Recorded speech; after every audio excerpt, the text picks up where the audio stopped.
الحمد للہ رب العالمین والصلاة والسلام علی سید المرسلین اما بعد فاعوذ باللہ من الشیطان الرجیم بسم اللہ الرحمن الرحیم الصلاة والسلام علیک یا رسول اللہ وعلی آلک واصحابک یا حبیب اللہ الصلاة والسلام علیک یا نبی اللہ وعلی آلک واصحابک یا نور اللہ۔ مدنی چینل کے ناظرین، پروگرام پیش خدمت ہے قرآن پاک ترجمہ و تفسیر کے ساتھ۔ الحمدللہ سورہ نساء کی آیت نمبر 17 تک ہم نے پچھلے پروگرام میں قرآن کی آیت پھر اس کی ٹرانسلیشن اور تفسیر سننے کی سعادت پائی تھی۔ آج ہم آیت نمبر 18 سے اپنے درس کا آغاز کریں گے۔ اللہ پاک قرآن کے نور سے ہم سب کے سینوں کو منور اور کشادہ فرمائے۔ نبی مکرم صلی اللہ علیہ وآلہ وسلم کا فرمان عالی شان ہے، جو مجھ پر جمعے کے دن 200 مرتبہ درود پاک پڑھتا ہے، اللہ پاک اس کے 200 سال کے گناہ بخش دیتا ہے۔ صلو علی الحبیب صلی اللہ علی محمد صلی اللہ علیہ وآلہ وسلم۔ اعوذ باللہ من الشیطان الرجیم بسم اللہ الرحمن الرحیم۔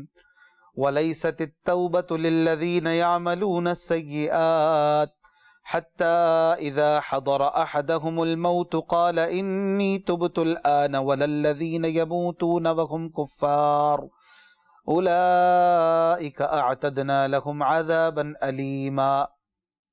ترجمہ: اور ان لوگوں کی توبہ نہیں جو گناہوں میں لگے رہتے ہیں، یہاں تک کہ جب ان میں کسی کو موت آئے تو کہنے لگے اب میں نے توبہ کی، اور نہ ان لوگوں کی کوئی توبہ ہے جو کفر کی حالت میں مرے، ان کے لیے ہم نے دردناک عذاب تیار کر رکھا ہے۔ ناظرین کرام، جو اس سے پچھلی آیت گزری تھی اس میں توبہ کی قبولیت کے حوالے سے کچھ بات ہوئی تھی۔ اب ان افراد کے بارے میں بتایا جا رہا ہے جن کی توبہ قبول نہیں ہوگی۔ آیت میں سیئات کا لفظ آیا، اس سے مراد گناہ اگر لیے جائیں تو معنی یہ ہوگا کہ جو لوگ کفر کے علاوہ دیگر گناہوں میں ملوث رہے، جب موت کے آثار ظاہر ہوئے، عذابات الہی کا مشاہدہ کر لیا اور روح حلق تک آ پہنچی، اب توبہ کریں تو مقبول نہیں، لیکن یہ وقت آنے سے ایک لمحہ پہلے بھی اگر توبہ کر لی تو قبول ہے۔ اور اگر ان مسلمانوں کی توبہ مقبول نہ بھی ہو تب بھی وہ افراد جہنم میں ہمیشہ نہ رہیں گے۔ اللہ تعالیٰ چاہے تو انہیں بخش دے، چاہے تو سزا پوری دے اور اس کے بعد وہ جنت میں چلے جائیں۔ البتہ وہ لوگ جو کافر مرے، قیامت کے دن ان کی توبہ قبول نہیں، یعنی کسی صورت میں وہ نجات نہ پائیں گے، ہمیشہ ہمیشہ جہنم کے عذاب میں مبتلا رہیں گے۔ ایک قول یہ ہے کہ آیت میں سیئات سے مراد کفر ہے۔ اس صورت میں معنی یہ ہوگا کہ وہ کفار جو موت کے آثار دیکھ کر، یعنی غیب کا مشاہدہ کرنے کے بعد اپنے کفر سے توبہ کریں اور اپنے ایمان کا اقرار کریں، تو ان کی یہ توبہ اور اقرار ایمان اب قابل قبول نہیں۔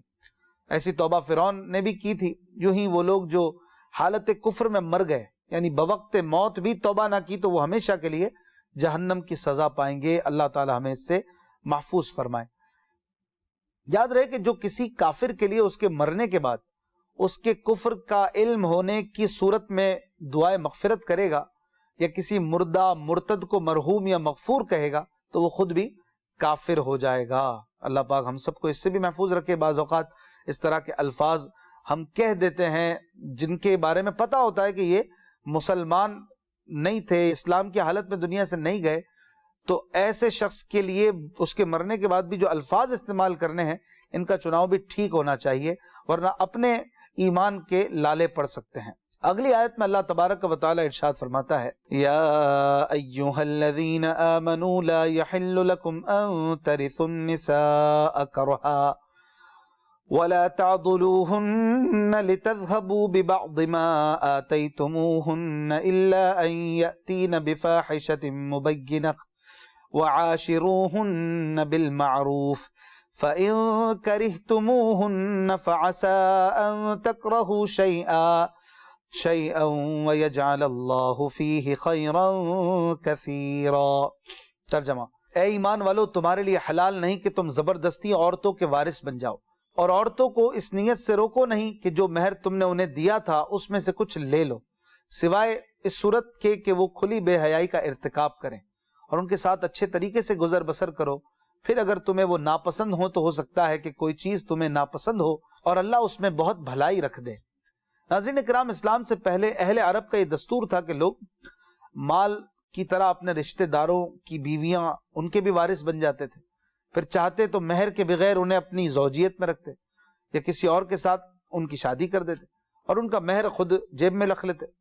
یا انہیں آگے شادی نہ کرنے دیتے بلکہ اپنے پاس ہی رکھتے تاکہ جو مال انہیں وراثت میں ملا ہے وہ ان لوگوں کو وہ دے دیں اور اس کے بعد پھر ان کی جان چھوڑیں، یا عورتوں کو اس لیے روکے رکھتے کہ یہ مر جائیں گی تو یہ روکنے والا ان کا وارث بن جائے گا۔ الغرض وہ عورتیں ان کے ہاتھ میں بالکل مجبور ہوتی ہیں اور اپنے اختیار سے کچھ بھی نہ کر سکتی تھی۔ اس رسم کو مٹانے کے لیے یہ آیت مبارکہ نازل ہوئی اور عورتوں کے رائٹس کو اللہ تبارک و تعالیٰ نے، عورتوں کے حقوق کو بڑے واضح انداز میں بیان فرمایا، اور عورتوں کے اوپر جو یہ مسئلہ بنا ہوا تھا اس کو اس دور جاہلیت میں ختم فرمایا۔ حضرت عبداللہ بن عباس رضی اللہ عنہما نے فرمایا کہ یہ آیت اس شخص کے متعلق ہے جو اپنی بیوی سے نفرت کرتا ہو اور اس کے ساتھ بدسلوکی اس لیے کرتا ہو تاکہ وہ پریشان ہو کر مہر اپنا واپس کر دے یا مہر معاف کر دے۔ اللہ تبارک و تعالیٰ نے اس سے بھی منع فرمایا۔ ایک قول یہ کہ لوگ عورت کو طلاق دیتے، پھر رجوع کر لیتے، پھر طلاق دیتے، اس طرح عورت کو لٹکا ہوا رکھتے، وہ نہ ان کے پاس آرام پا سکتی، نہ دوسری جگہ شادی کر کے گھر بسا سکتی، اس کو بھی منع فرمایا گیا۔ یہاں جو حالات زمانہ جاہلیت کے بیان کیے جا رہے ہیں، ان پر اگر غور کریں کہ کیا انہی حالات پر اس وقت ہمارا معاشرہ چل نہیں رہا؟ بیویوں کو تنگ کرنا، جبری طور پر مہر معاف کروانا، ان کے حقوق ادا نہ کرنا، ذہنی ٹینشنیں دینا، کبھی عورت کو اس کے ماں باپ کے گھر بٹھا دینا، کبھی اپنے گھر میں رکھ کر بات چیت بند کر دینا، دوسروں کے سامنے ڈانٹ ڈپٹ کرنا، لتاڑنا، جھاڑنا وغیرہ۔ عورت بیچاری شوہر کے پیچھے پیچھے پھر رہی ہوتی ہے اور شوہر صاحب فرعون بنے آگے آگے جا رہے ہوتے ہیں۔ عورت کے گھر والوں سے صراحتاً یا بیوی کے ذریعے نت نئے مطالبے کیے جاتے ہیں، کبھی کچھ دلانے کی بات، کبھی کچھ دلانے کی بات کی جاتی ہے۔ الغرض ظلم و ستم کی وہ کون سی صورت ہے جو آج ہمارے گھروں میں نہیں پائی جا رہے؟ اللہ عز و جل بس کرم فرما دے کہ قرآن کی یہ آیتیں لوگوں کو سمجھ میں آ جائیں اور وہ اپنی اس بری عادت سے باز آ جائیں۔ ان آیات کی روشنی میں وہ لوگ بھی غور فرمائیں جو اسلام سے شرمندہ سے رہتے ہیں اور ڈھکے چھپے الفاظ میں کہتے ہیں کہ اسلام میں عورتوں پر بہت سختیاں ہیں۔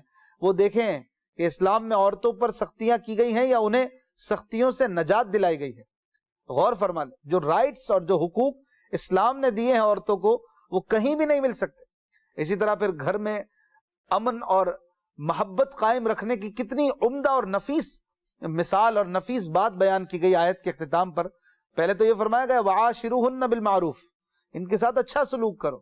یہ ایک ایسا زبردست نسخہ ہے اور یہ 2 ورڈز ہیں لیکن پورے اسلام کو بیان کرتے ہیں کہ ہمارا رب اور ہمارا خالق ایک مسلمان سے کیا فرما رہا ہے، وعاشروہن بالمعروف، ان سے اچھا سلوک کرو، ان کے ساتھ اچھی طرح گزر بسر کرو۔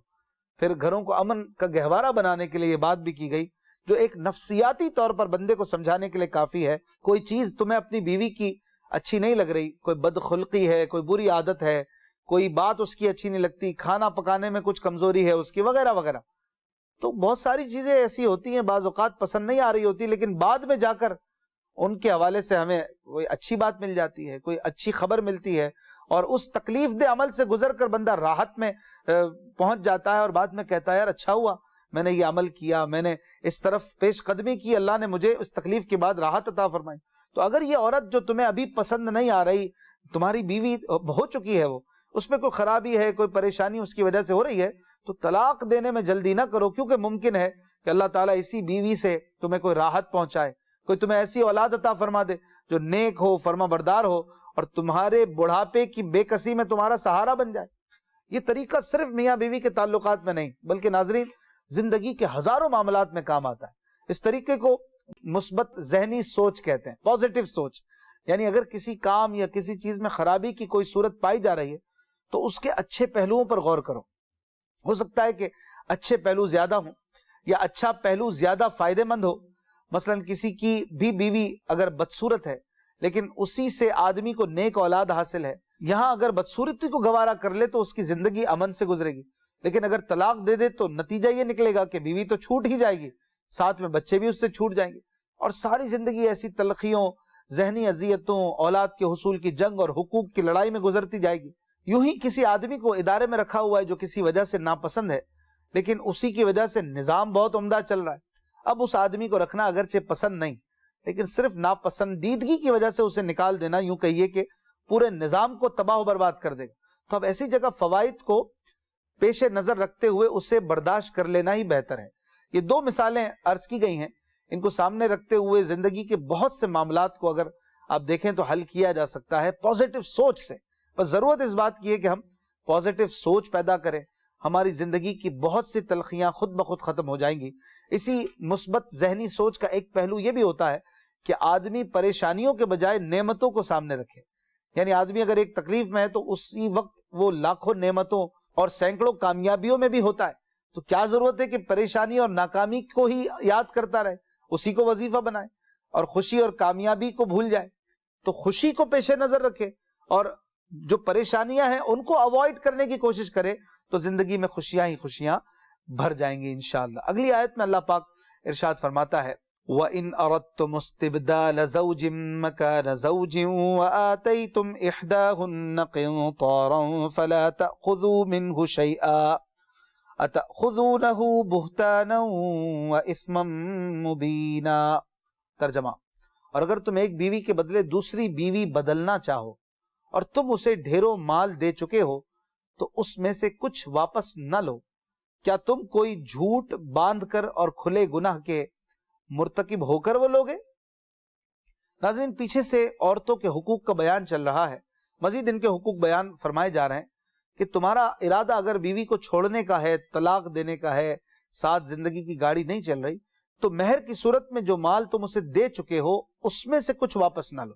اہل عرب کا یہ بھی طریقہ تھا کہ اپنی بیوی کے علاوہ اگر کوئی دوسری عورت انہیں پسند آ جاتی تو اپنی بیوی پر جھوٹی تہمت لگا دیتے اور پھر اسے پریشان کرتے اور اسے بدنام کرتے تاکہ وہ جان چھڑا کر اپنا مہر واپس دے کر طلاق حاصل کر کے چلی جائے. تو فرمایا گیا کہ کیا تم بہتان لگا کر, الزام لگا کر اور گناہ کے ذریعے مال لینا چاہتے ہو؟ یہ حرام ہے. البتہ یہ یاد رہے کہ سورہ بقرہ کی آیت نمبر 229 میں یہ واضح ہو چکا کہ خلا اور دیگر صورتوں میں مال لینے اس کی ڈیٹیل اس آیت کے تحت بیان کی جا چکی.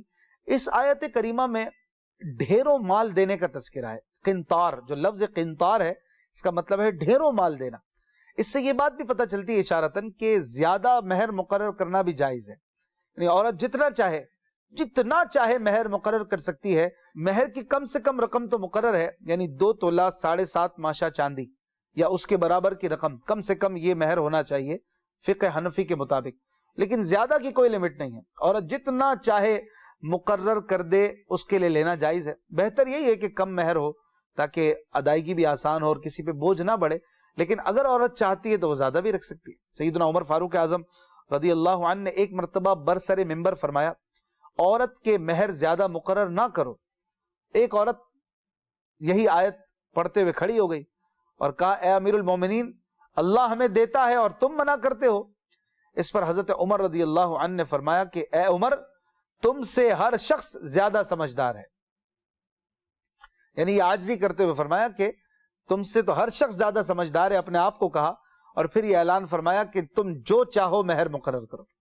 سبحان اللہ. حضرت عمر رضی اللہ تعالیٰ عنہ کی شان انصاف اور طہارت نفس کس قدر اعلیٰ تھی. سبحان اللہ. عاجزی بھی کمال, اور فوراً پھر ایک عورت نے بات سمجھائی تو آپ نے فیصلہ بھی اپنا بدل دیا. اگلی آیت میں اللہ تبارک و تعالیٰ ارشاد فرماتا ہے وَكَيْفَ تَأْخُذُونَهُ وَقَدْ أَفْضَى بَعْضُكُمْ إِلَى بَعْضٍ وَأَخَذْنَ مِنْكُمْ مِيثَاقًا غَلِيظًا. ترجمہ, اور تم وہ مال کیسے واپس لے سکتے ہو حالانکہ تم تنہائی میں ایک دوسرے سے مل چکے ہو اور وہ تم سے مضبوط عہد بھی لے چکی ہیں. یہاں پر مہر کی واپسی کا بیان کرتے ہوئے مزید فرمایا جا رہا ہے کہ تم وہ مال عورتوں سے کیسے واپس لے سکتے ہو حالانکہ تم ایک دوسرے سے فائدہ اٹھا چکے تنہائی میں اور وہ تم سے مضبوط عہد بھی لے چکی ہیں. وہ عہد کیا ہے, وہ وعدہ کیا ہے؟ وہ ہے جو سورہ بقرہ میں بیان ہوا تھا فَإِمْسَاكُمْ بِمَعْرُوفٍ أَوْ تَصْرِيحٌ بِإِحْسَانٍ, کہ انہیں اچھے طریقے سے رکھو گے اور اگر چھوڑو گے تو اچھے طریقے سے چھوڑو گے. صلو علی الحبیب صلی اللہ علی محمد صلی اللہ علیہ وآلہ وسلم.